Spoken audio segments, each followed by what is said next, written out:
Hey, this time we're going to talk about a different part of the world.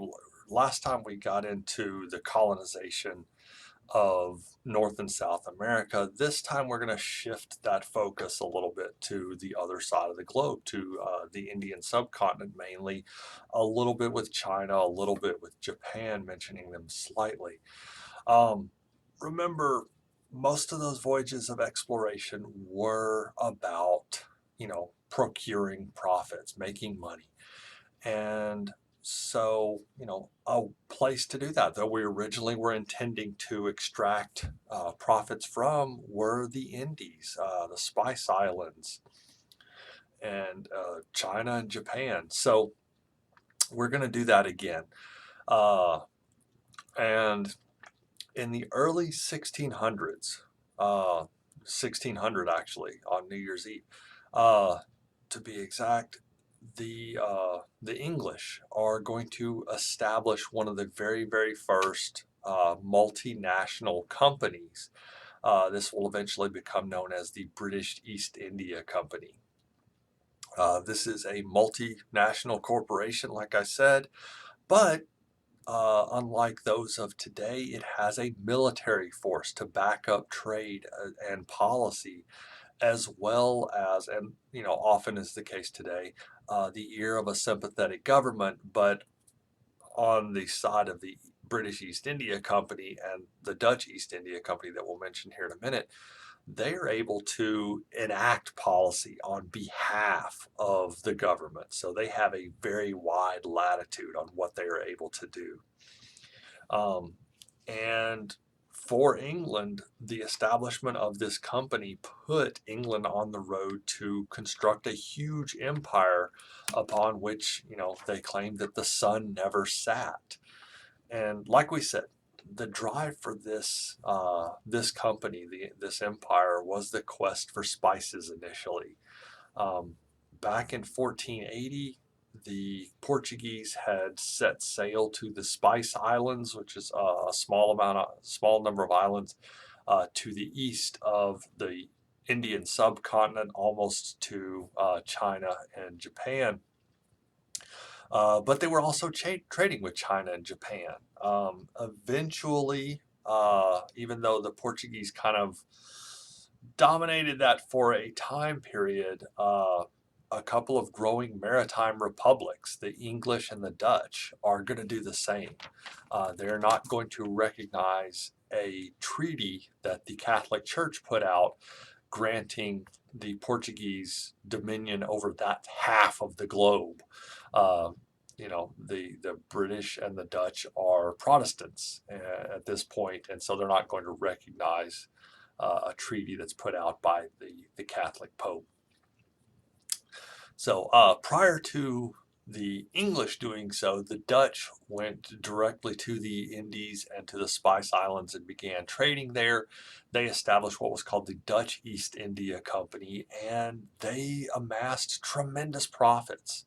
To give you an idea of how much money they were realizing on these ventures, one ship reported a profit of 400% on investment. To put that in perspective on what's going on in 2019, if you're if you have mutual funds, if you're invested in the stock market at all, to realize 15% a year on your investment is actually fairly decent. Above that is good. So that's 15%. We're talking 400%.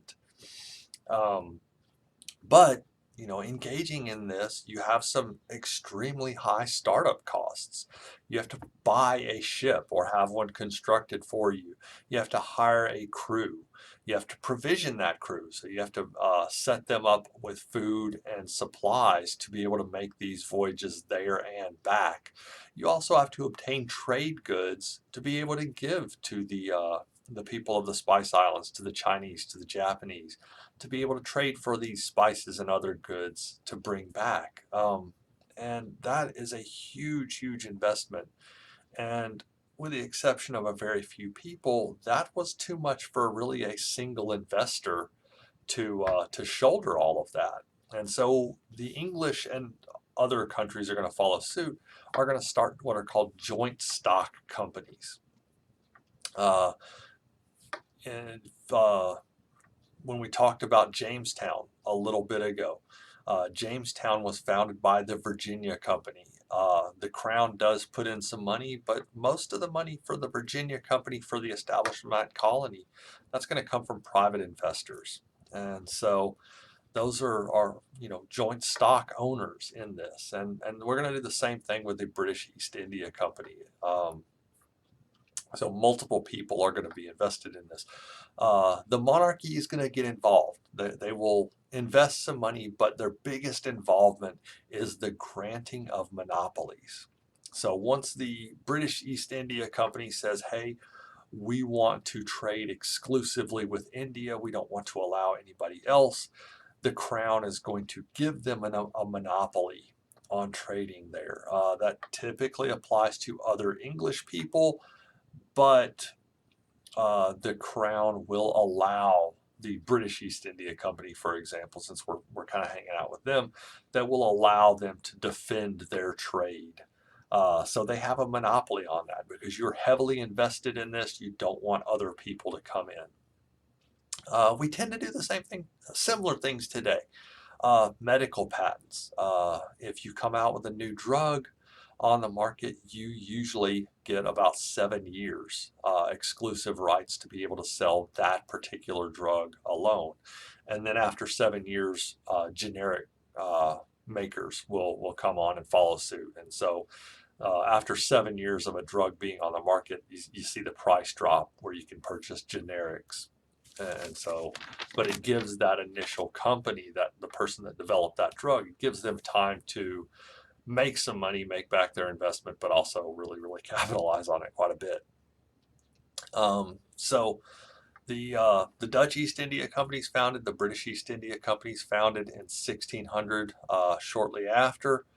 And like I said, they have their monopoly. They also have the right to defend themselves as well as punish what are called interlopers, people that are trying to encroach on their trade. And so these companies are allowed to defend their territory with military force if necessary. While the British East India Company doesn't overtly have this, but they kind of do, the Dutch government actually gives the Dutch East India Company the capability to make war and even sign treaties on the behalf of the Dutch state.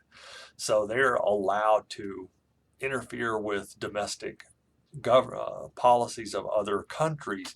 They're also allowed to sign treaties with those countries and on the authority of the Netherlands. Uh, the Dutch East Indies, they have a fleet of 150 merchant ships once they grow to power. On top of that, they have 40 warships. And so they have their own private, sizable navy. At their peak, they have about 50,000 employees, including a private army for themselves. Early on, the Dutch East India Company and the British East India Company are going to more or less coexist, but as they have the ability to control more and more of that territory, they are going to engage in conflict and several times engage in open warfare, and they will draw the rest of their countries in behind them. And that will result, like I said, in a couple of declared wars between the British and the Dutch over the next couple of centuries. One of the interesting outcomes of these wars was the East India Company's capture of New Amsterdam in 1664. They'll rename that New York. So it wasn't really just the British that were taking New York from the Dutch. It was the East India Company. It was a private corporation that was capturing territory in the name of England. Later on, the East India Company does withdraw basically from the Spice Islands. They had been trying to trade in the Spice Islands. The Dutch had dominance of the Spice Islands. The East India Company eventually decides to cut their losses and get out of there, and they will focus on India itself.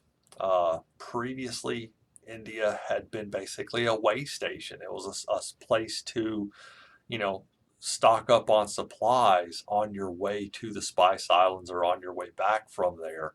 Uh, but the East India Company realized that India has its own resources that we can capitalize on, and we don't have to fight the Dutch to try to break into the Spice Islands down the road a bit. And so India is going to be used for pepper, cotton, silks, a lot of other different goods.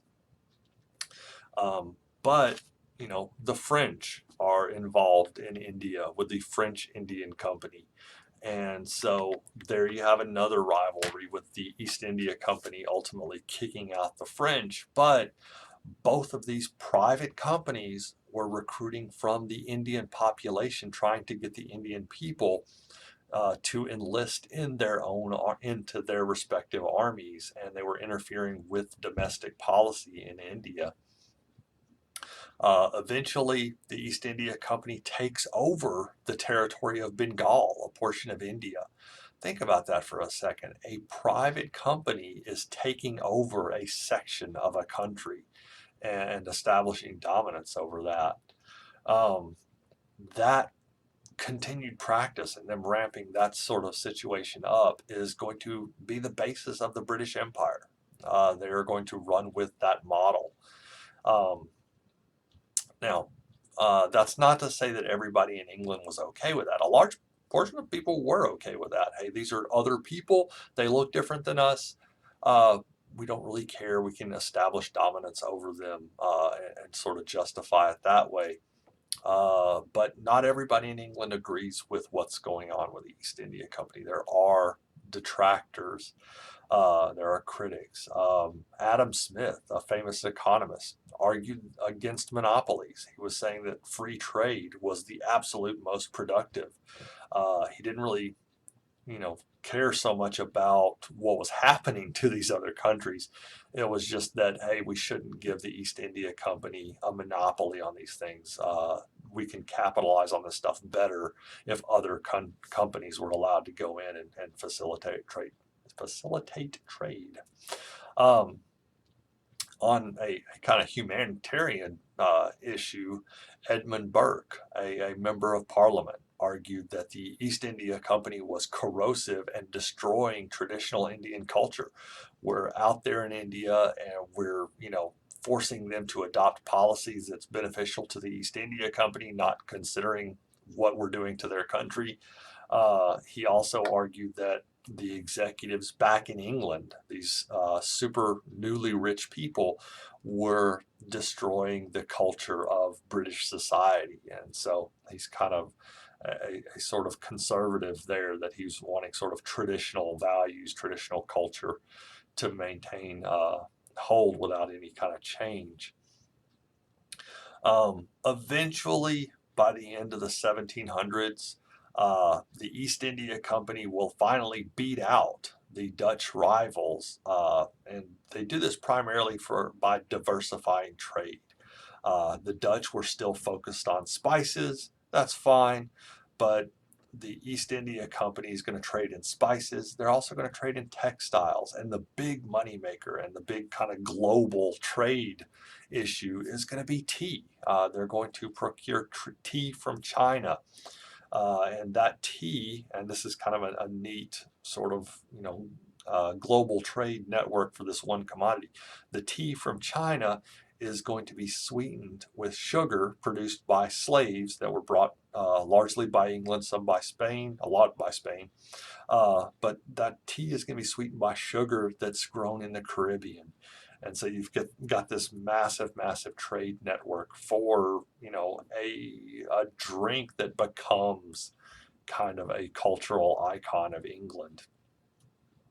So that's kind of the East India Company in a nutshell, and we'll sort of move on and get some more of this sort of a shrinking globe and the idea there. So see you next time.